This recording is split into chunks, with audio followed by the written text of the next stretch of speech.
Salam dolçalar, sizin için may ayına baxıram 2026-cı il üçün. Görək bizim dolçalara hansı kartlar düşəcək. Rasklad həmişəki kimidir. May ayının enerjisinə bir kart. Dekadalarımızın hər birindən bir kart. İş axtaranlar üçün bir kart. Sevgi gözləyənlər üçün bir kart. Problemləri olanlar üçün və məsləhət kartı. Burada 2 və 3 məsləhət kartı bəli, böyük arkan düşür. Deməli, may ayının enerjisinə böyük arkan düşür. Diavol kartı. Burada biraz ehtiyatlı olmaq lazımdır dolçalar. Diavol, yəni iblis, şeytan bu qara qüvvələrə aiddir. Ona görə nə addım atsanız ehtiyatla atın. Təklif alsanız, rüşvət, bəlkə də təklif olunacaq vəzifədə çalışanlar ehtiyatlı olun. Çünki sizi tələyə sala bilərlər.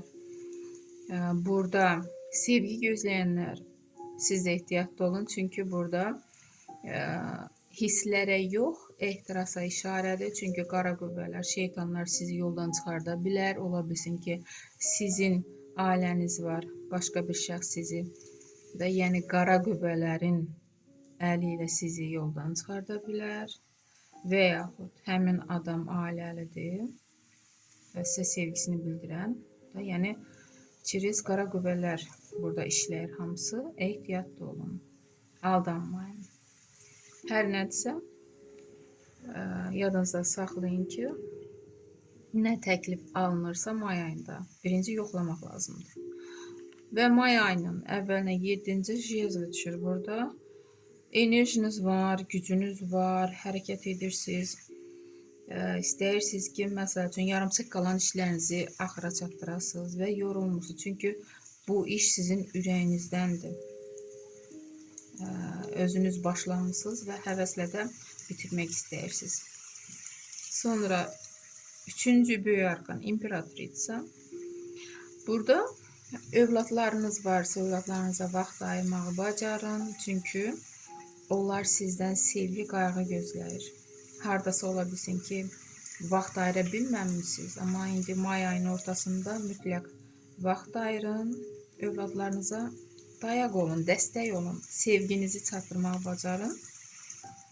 May ayının sonunda Paj Kubkov. Hansısa təzə başlanğıc. Gələcək üçün planlar və yenə siz həvəslə bu işdən yapışırsınız. Bilirsiniz ki, sizdə alınacaq. Bilirsiniz ki, bu sizə ruzi bərəkət gətirəcək ailənizə.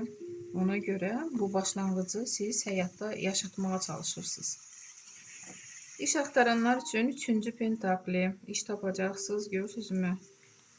Pentakli puldur. Artıq pul qazanmağı bacaracaqsınız may ayında. Sevgi gözləyənlər üçün burada hisslərə işarə hələ ki yoxdur. Problemləri olanlar üçün Karol Jezlov. Böyüklərin, təcrübəli bir insanın sizə dəstəyi, köməyi ola bilər və onun məsləhəti ilə nə problemləriniz varsa qurtula bilərsiniz. Bu kimdirsə də sizə dayaq, dəstək olacaq. Məsləhət kimi böyük arkan, günəş kartı. Burada da uşağa işarədir. Dediyim kimi, görürsünüzmü ki, böyük arkan övladlarınız varsa çalışın, onların yanında olun. Onlara vaxt ayırın, onlarla əylənməyi, onlarla vaxt keçirməyi, yəni gəzməyi, necə deyim. Problemləri bəlkə var. Onları həll etməyə bacarın. Məsləhət kimi belə bir kart düşdü, dolçalar. İnşallah ki, may ayı düşərli və uğurlu olar sizin üçün. Sağ olun.